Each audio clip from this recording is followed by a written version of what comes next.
Eu queria pedir desculpas aos companheiros que fazem parte da mesa, que eu não vou utilizar nominata. Segundo, dizer para vocês da alegria de estar comemorando hoje o Dia dos Professores e podendo anunciar alguns benefícios merecidos que há muito tempo vocês deveriam ter. E eu queria que vocês compreendessem que o que nós vivemos na educação no Brasil não é uma coisa, sabe, de graça. Sempre houve nesse país, desde o seu descobrimento, uma política determinada de que o povo não precisava de educação. O povo tinha que trabalhar. Era muito indígena, era muito escravo, então não precisava ter formação. Quem tinha que ter formação eram os donos dos engenhos que usavam os escravos. Preste atenção numa data. Em 1492, o navio de Cristóvão Colombo chegou a Santo Domingo, na República Dominicana. De 1492, a primeira universidade feita em Santo Domingo foi em 1532. Ou seja, 40 anos depois da chegada do navio de Colombo, Santo Domingo já tinha universidade. Cabral chegou no Brasil em 1500. E a primeira universidade feita de verdade nesse país foi em 1920. Enquanto na República Dominicana demorou apenas 40 anos, aqui demorou 420 anos para fazer a primeira universidade. E que foi feita porque o rei da Bélgica vinha ao Brasil. Então era preciso juntar todas as faculdades que a gente tinha pelo Brasil e criar a Universidade Brasil.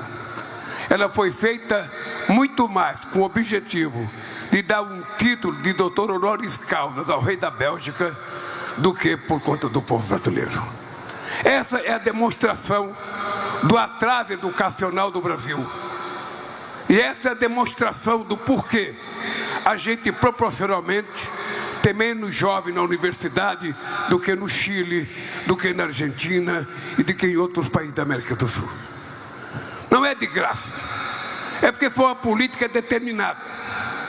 Só para vocês terem ideia, quando houve a Revolução de 30, que Getúlio Vargas chegou ao poder, e São Paulo perdeu a guerra por Getúlio Vargas, o que eles resolveram fazer? Eles resolveram dizer que eles tinham perdido a guerra, mas eles iam governar o Brasil pela inteligência e criar a USP.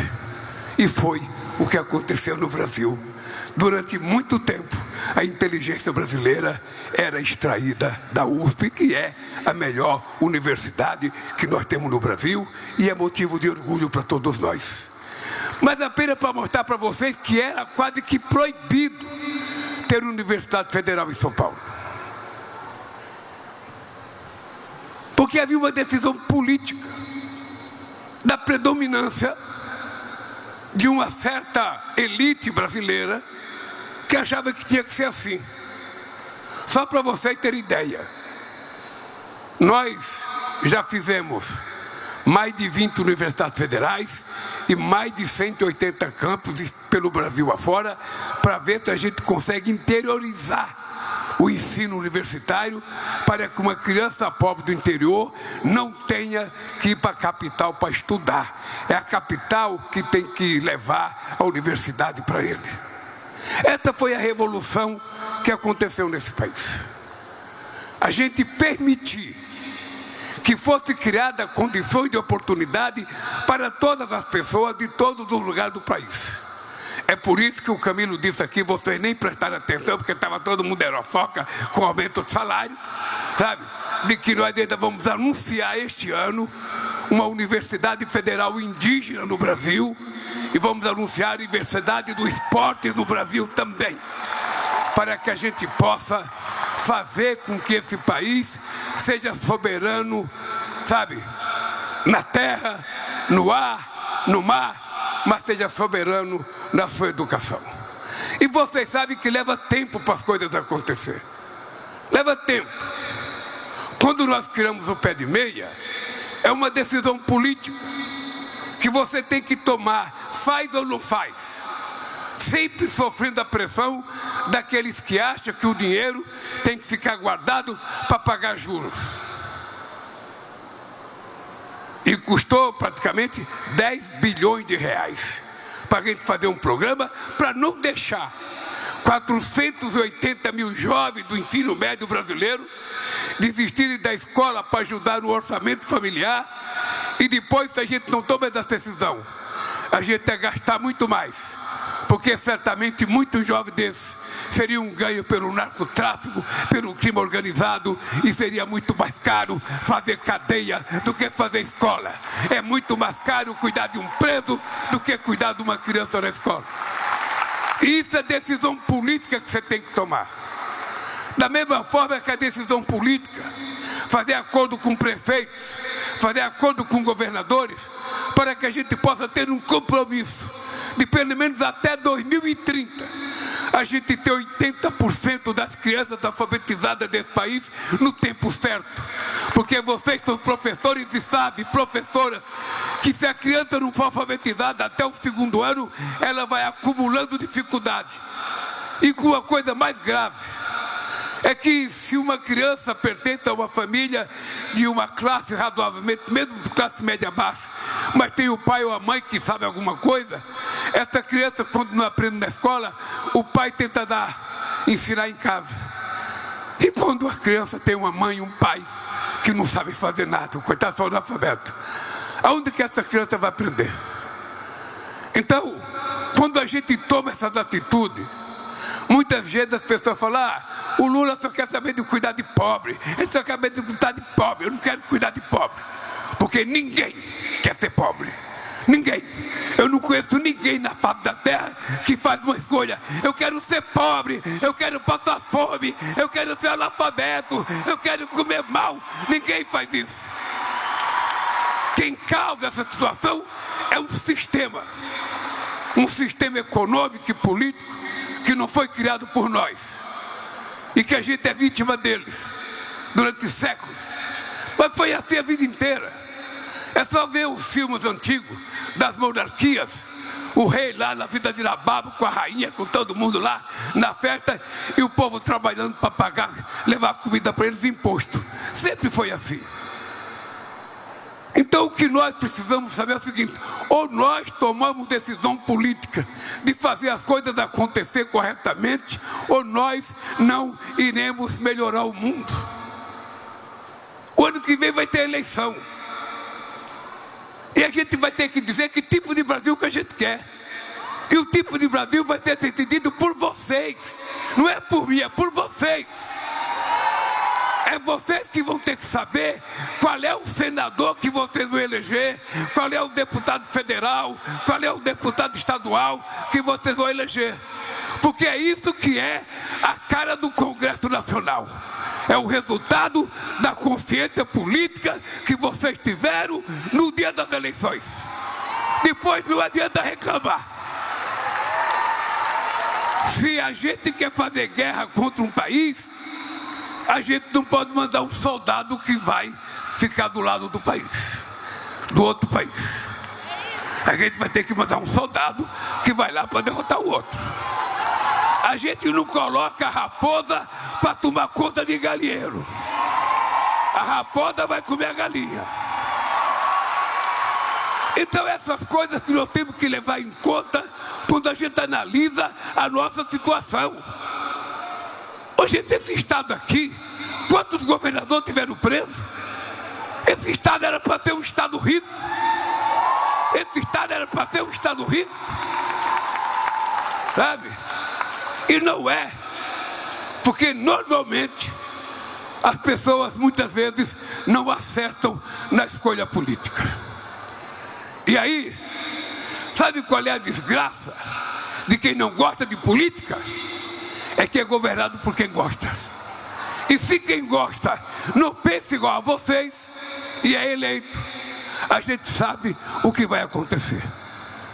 Eu não consigo entender, Eduardo Paes, eu não consigo entender como é que esse Estado, um Estado altamente politizado, elege um cara para governador que era um juiz, um picareta, que ficou aí, não fez porra nenhuma, sabe? Se meteu na corrupção e foi eleito. Eleito em nome do quê? Eleito em nome de combater a corrupção. Que corrupção? Então, ou a gente começa a agir de forma mais coerente, e eu não quero mudar a cabeça de ninguém. Eu só quero dizer uma coisa para vocês. O dia que vocês acharem que o Lula não presta, que o Eduardo Paes não presta, que o vereador não presta, que o deputado não presta, é direito de vocês de achar. Mas pelo amor de Deus, quando vocês acharem tudo isso, ao invés de votar num cara pior do que nós, sejam vocês candidatos, que vocês são as pessoas boas que vocês têm dentro de vocês. Não é os governantes que erram, somos nós que erramos. Esse é o dado. Eu estou falando isso para vocês.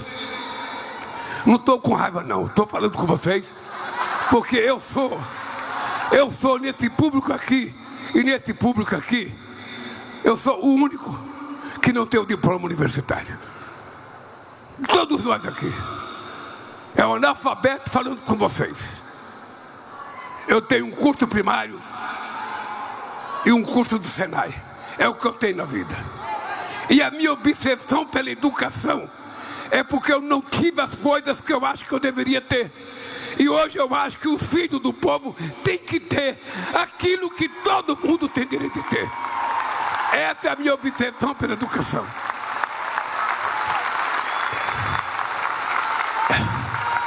É por isso que eu sou doente pela educação. É porque eu quero que o filho de uma simples empregada doméstica possa disputar uma vaga na universidade ao lado do filho da patroa dela, e que vença quem tem melhor condições, quem aprendeu mais, quem estudou mais. Eu não quero prejudicar ninguém. Eu apenas quero garantir que todos tenham a mesma oportunidade. É só isso. É ser ruim querer isso? Não, é só isso que eu quero. Que a gente garanta que todos tenham oportunidade. É pouco de querer que todo mundo tome café de manhã, que todo mundo almoce, que todo mundo janta, que todo mundo se vista bem. Hoje, quem é que não gosta de se vestir bem? Quem é que não gosta de ficar bonitão como eu estou agora aqui? Quem é que não gosta? Obrigado. Obrigado. Vocês têm o coração. Então, sabe, se criou nesse país a ideia que a gente tem que se conformar. Nós somos de segunda classe. Tem a turma de primeira classe e a turma da hiperclasse. E o povo que se ferre. É assim que é a cultura desse país. E só nós podemos mudá-la. Só nós. E quando eu pedi a minha carteirinha de professor, não é por causa que eu sou político, não. É porque eu nunca coloquei no meu currículo, mas eu fui diretor do Centro Educacional Tiradentes, um curso de madureza que eu criei no sindicato, que tinha 1.900 alunos, e eu era o diretor. Não era? Eu não era um simples professor, eu era diretor. Tá? É chique. Mas aí, sabe? Então, eu quero a minha carteirinha. Pode colocar os benefícios anulados, mas eu quero a minha carteirinha. Carteirinha escrito diretor. Bem, gente, eu queria, sinceramente, dizer para vocês que é muito gratificante a gente perceber que a gente ainda está longe de chegar no ideal. mas a gente está no caminho certo. Eu pedi para o Camilo ler tudo que a gente já fez na educação, porque o nosso governo está vivendo um problema de exagero. Eu vou ver se vocês compreendem. Imagina vocês chegar numa casa de uma criança rica, e na casa de vocês, e você ter lá no sofá 2 brinquedinhos do seu filho, aquele brinquedinho bem michuruco. A criança rica não vai dar nem bola, porque ela já tem mais do que aquilo. Mas chega uma criança pobre na casa de um rico e veja aquele monte de brinquedo. A nossa criança vai se esguelar de brincar naqueles brinquedos, porque nunca teve. A mesma coisa vale para o nosso governo. Ou seja, quando você vai comer num bar, vocês comem bar, vocês comem no comercial. O que a gente elogia no comercial? Todo comercial é igual: feijão, arroz, às vezes uma batatinha e um bife acebolado. Um bife daquele bem batido com martelo de carne, que o bicho é pequeno, mas ele esnaguece, fica grande e fino. Sabe? Todo mundo sabe o que é. Então, quando a gente vai comer o comercial, só tem aquilo, todo mundo comeu igual, e todo mundo fala: nossa, que comercial bom. Agora, se você vai analisar o nosso governo, eu duvido, Camilo, que o governo saiba o que nós já fizemos na educação. Eu duvido que no reunião ministerial você pergunta o seguinte: eu quero que os ministros digam o que foi feito na educação. Nós não sabemos, nem vocês sabem. Vocês não sabem tudo que foi feito na educação desse país. Por isso que eu pedi para o Camilo: diga. Porque se a gente não disser, os adversários vão dizer o contrário. E a gente vai ter que dizer, porque esse ano foi o ano da colheita, e o ano que vem é o ano da verdade. Quem quiser mentir, vá para a casa do chapéu, porque a gente não vai permitir a volta de mentiroso nesse país. Chega de cidadão ir para os Estados Unidos tentar inflar os americanos contra nós. E tem alguém da família que é candidata a senador aqui. Eu quero saber qual é o grau de confiança que nós temos para mudar esse país ou não. Porque depende da nossa atitude. E ela não passa só pela educação. A educação é o começo. A educação é aquele caminho que a gente aponta e vê uma luz no fim do túnel. Mas também não é só a educação que politiza. Porque está cheio de gente muito atrasada ideologicamente nas universidades brasileiras e nas escolas. Nós sabemos como é que é. Então, companheiros, eu quero fazer um apelo para vocês. Da parte do nosso governo, não faltará atitude para tentar melhorar a educação desse país. Eu, por Deus do céu, eu acordo todo dia querendo que esse país nunca mais tenha um presidente da República que não tenha diploma universitário. Eu quero que tenha muitos diplomas universitários, mas coloque o seu conhecimento a serviço do povo e não a serviço de bens pessoais. É isso que nós precisamos. E é por isso que eu vou continuar a minha trincheira. Eu quero dizer, Camilo, quando eu chamei o Camilo para ser ministro, eu falei: Camilo, o Haddad foi o meu melhor ministro da educação. Então você vai ter a tarefa de ser melhor do que o Haddad. Ele sabe que eu falei isso para ele na frente do Haddad. E ele está sendo um extraordinário ministro, porque ele foi, como governador, a melhor educação de todos os 27 estados da federação. Só para vocês terem ideia, antes de eu criar as Olimpíadas da Matemática na escola pública, o estado que tinha mais aluno na Olimpíada da Matemática era o Ceará, mas era aluno de escola privada. E hoje, quando vai fazer um teste, um concurso para entrar no ITA, em São Paulo, no Instituto Tecnológico de Aeronáutica, 40% dos alunos são do Ceará. E para reconhecer o Ceará, nós levamos um ITA para Fortaleza. Da mesma forma que trouxemos uma faculdade de matemática para o Rio de Janeiro. Porque nós precisamos formar mais engenheiro, mais matemática, mais especialista em inteligência digital, porque esse país não pode continuar sendo exportador de soja e de milho. Nós temos que exportar inteligência, conhecimento, tecnologia, e isso a gente aprende na escola. Então, companheiros e companheiras, eu vou terminar dizendo para vocês o seguinte: olha, eu vou fazer 80 anos de idade dia 27 de outubro. Quem quiser me dar presente, o correio está pronto para entregar. Mas, no dia que eu fui telefonar para o Trump, eu estava completando 80 anos dia 6 de outubro. Porque eu nasci num lugar chamado Vargem Comprida, que hoje é Caetés. Vargem Comprida era um subdistrito de Garanhuns.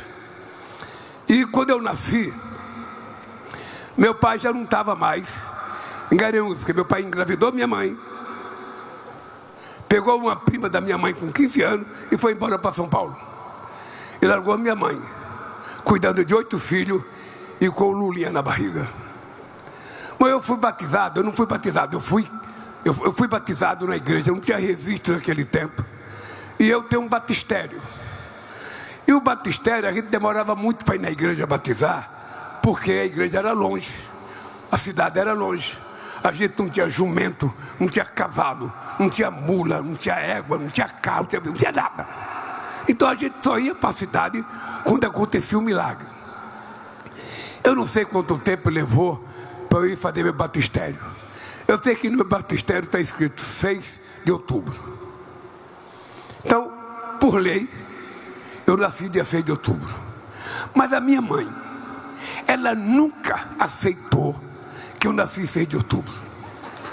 Nunca aceitou. Ela falava: você nasceu dia 27 de outubro. E ela tema. Olha, como foi ela que me carregou na barriga. E na hora de me ter esse cabeção aqui, não é fácil. Eu tenho que ter em conta que a minha mãe sabe mais do dia que eu nasci do que quem foi me registrar. Quem é mulher e mãe sabe disso. Então eu comemoro dia 27 de outubro. Mas quando eu fui falar com o Trump, a gente estava, eu não conhecia ele, a gente estava de mal, mas eu não conhecia ele. E tinha gerado uma química na ONU, em 29 segundos, sabe? Então, ele me ligou, eu falei: presidente, eu queria estabelecer uma conversa sem liturgia. Eu estou fazendo 80 anos hoje. Você vai fazer 80 anos dia 14 de junho, porque eu tinha pesquisado. Dia 14 de junho significa que eu sou 8 meses mais velho do que você. Então vamos nos tratar de você, sem liturgia. E aí comecei a falar o que eu achava que deveria ter falado, então. Sabe, não pintou química, pintou uma indústria petroquímica. Tá? Amanhã nós vamos ter a conversa de negociação. E eu estou dizendo isso para vocês porque a nossa relação, a relação humana, ela é química. Nenhuma mulher casa com um homem porque é o mais bonito. Nenhum homem casa com a mulher porque é bonito. Não é a beleza que faz a gente escolher quem que a gente quer ser. Tem uma química na nossa relação. Tem uma química. E eu sei que a nossa relação, 80% é razão, 20%, 80% é química. Se der química, a gente se dá bem. E eu tenho uma química com vocês e com a educação. Eu tenho uma química com vocês e com a educação. E por isso, vocês têm que tirar proveito que eu sou presidente da República e pedir mais coisas. Pedir mais, nem tudo a gente vai poder atender. Mas se vocês não pedirem, a gente pensa que vocês estão contentes. Peçam, ou seja, não tem. Porque vocês tiveram uma experiência agora. Vocês tiveram 4 anos de um governo que vocês não puderam pedir nada. E ele tirou muita coisa. Então de nós vocês peçam. Peçam, reivindiquem. A gente vai aprendendo e a gente vai atendendo. Então, companheiras e companheiros, eu vou terminar dizendo para vocês. Esse jovem de 80 anos que está aqui tem energia de 30. Pense. Quem tiver dúvida, pergunta para a Jorginha, que não está aqui porque está me representando na FAO lá em Roma. Mas é o seguinte, eu digo sempre, eu queria dar esse recado para vocês. Os anos, a gente não consegue evitar que eles passem. Afinal de contas, esse planeta é redondo, ele tem um eixo, ele fica virando, e o tempo vai passando. Mas se a gente tiver uma causa, os anos passam, mas a nossa cabeça fica intacta. A gente não fica velho. Então eu tenho uma causa. E essa causa é que me faz agir como se eu fosse muito mais novo do que eu. Esse pessoal que trabalha comigo aqui, ó, todo o pessoal não aguenta um dia de trabalho comigo. E o Lulinha está inteiro. Porque eu quero provar ao mundo, que a gente pode consertar o país. Esse país merece uma chance. Esse país nunca teve uma chance. Veja, nós acabamos com a fome em 2014. Eu voltei a ser presidente em 2023. Tinha 33 milhões de pessoas passando fome outra vez. Nós em 2 anos e meio acabamos com a fome outra vez. Sabe, mas é preciso que a gente tenha continuidade, sabe, nas políticas públicas, perenidade, para que ela nunca acabe, ela não pode voltar para trás. Não tem que ser política de governo, tem que ser política de Estado. Ninguém pode mexer nas políticas que têm sucesso nesse país. Então vocês têm que ajudar. Vocês têm que ajudar a construir esse país, é meu. Eu posso ir embora amanhã, mas vocês vão continuar, o povo vai continuar.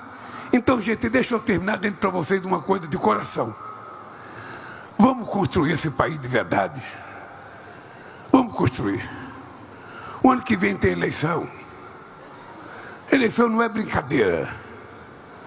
A gente não vota porque recebe um papelzinho na porta da escola.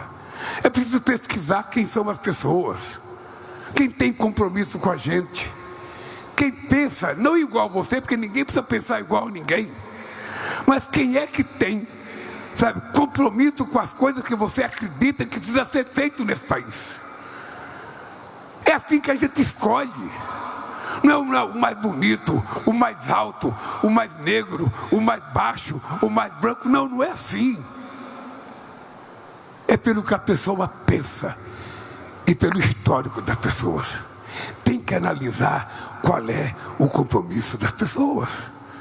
Porque o Hugo é presidente desse congresso, ele sabe que esse congresso nunca teve a qualidade de baixo nível como tem agora. Aquela extrema direita que se elegeu na eleição passada é que existe de pior. Sabe, a gente não pode ter um presidente, sabe, que nega que existiu o Covid, que nega a vacina, sabe, que distribui remédio para as pessoas tomar que não vale nada, que tem um médico da saúde que não entendia porra nenhuma de saúde, sabe, e a gente precisa se manifestar.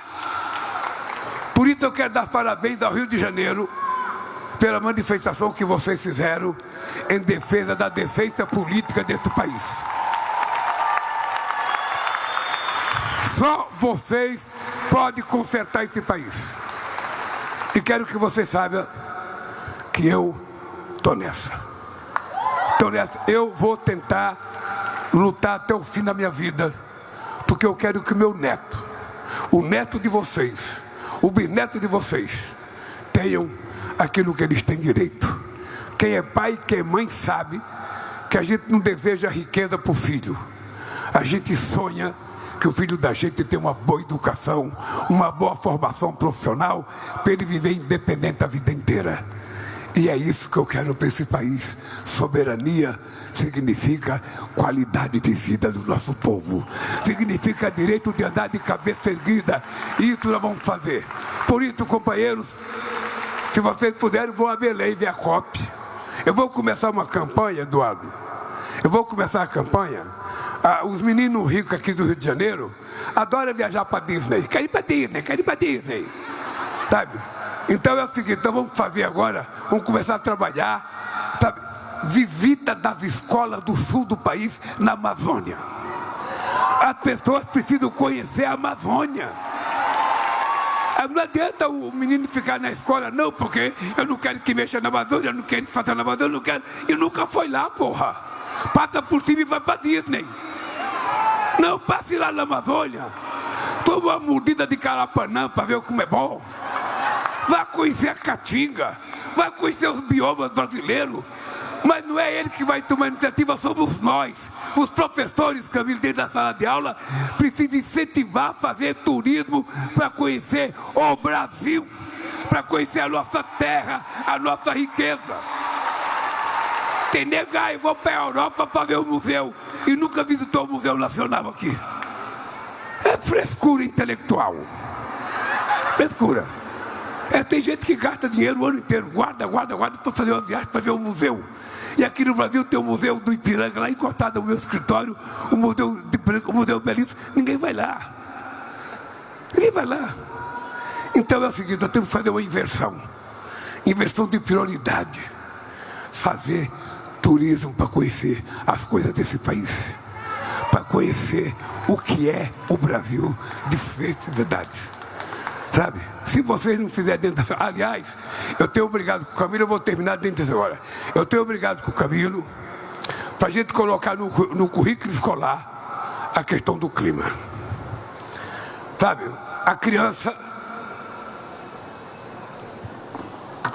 Se a gente educar a criança, e essa criança tiver noção do que é, sabe, a questão que está acontecendo no nosso planeta, a questão da coleta de lixo, a questão do desmatamento, a questão de jogar veneno na nossa agricultura.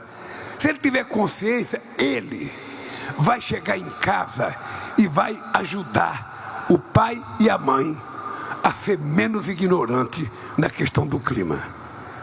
Porque tem gente que não acredita que está acontecendo nada.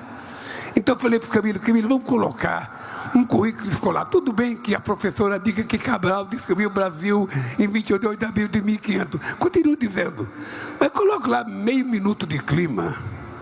Como é que ensina a coletar lixo dentro de casa? Como é que faz a separação do lixo dentro de casa?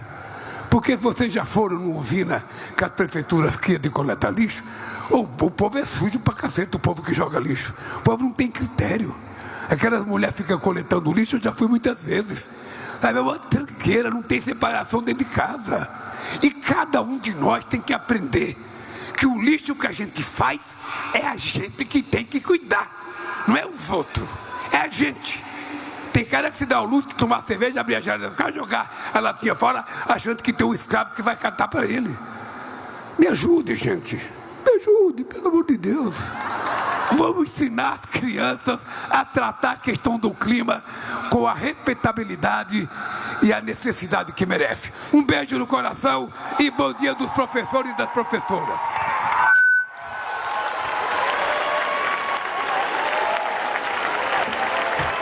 Os professores pré-cadastrados para receber a carteira nacional docente hoje e que não conseguiram retirar antes da cerimônia, poderão retirar agora, ao fim do evento.